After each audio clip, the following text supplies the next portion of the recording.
आजचा नाहीये। मागे जेव्हा पेपर फुटी झाली तेव्हापासून आमचा संघर्ष चालू आहे। तुम्ही बघितलं असेल मेलोडी एल्गार मधनच आम्ही आमचं मत व्यक्त केलं होतं, आमचा निषेध व्यक्त केला होता। म्हणजे ही कहाणी आजची नाहीये। या असंवेदनशील सरकारचं खरंच एक दुर्दैवी बाब आहे की त्यांनी आज विद्यार्थ्यांना, मुलींना, बायकांना, पालकांना ज्या प्रकारे मारहाण केलेलं आहे ते खरंच निंदनीय आहे।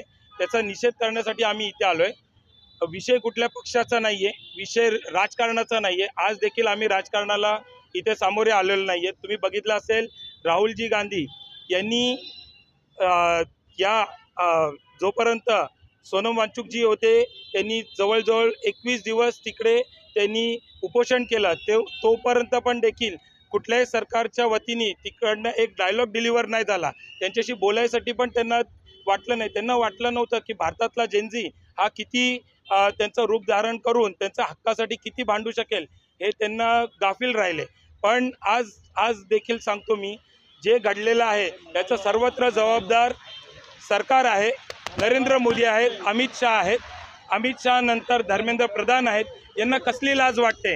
अहो, पेपर फुटी झाली। आज 22 लाख विद्यार्थ्यांचं जर काय इथे भविष्य धोक्यात आलं, त्याच्यानंतर 21 मुलांनी आत्महत्या केल्या। आज तुम्ही बघत असाल इथे मुली का जमलेल्या आहेत? मुली जमण्याच्या मागचं कारण देखील ही सरकारच जबाबदार आहे।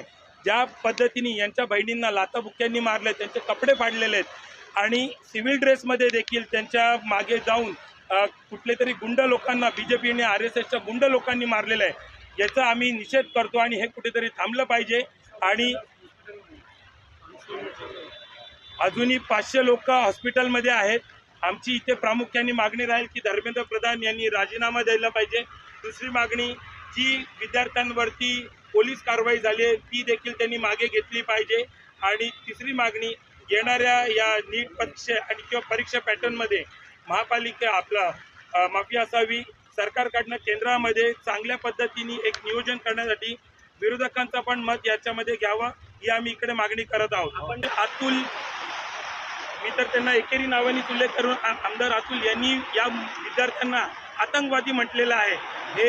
हे खरंच आतंकवादी आहेत का? त्यांना लाज नाहीत। आणि या माध्यमातून मी सगळ्या पालकांना इथे विनंती करीन की तुमच्या मुलांवरती, तुमच्यावरती ज्यांनी या बीजेपीच्या चेल्यांनी तुमच्यावरती जे टिप्पणीਆਂ केलेल्या आहेत, तुमच्या मुलींवरती झालेल्या अत्याचारवरती सोशल मीडियावरती टिप्पणी केलेल्या आहेत, त्यांना याद राखा, त्यांचे चेहरे लक्षात ठेवा।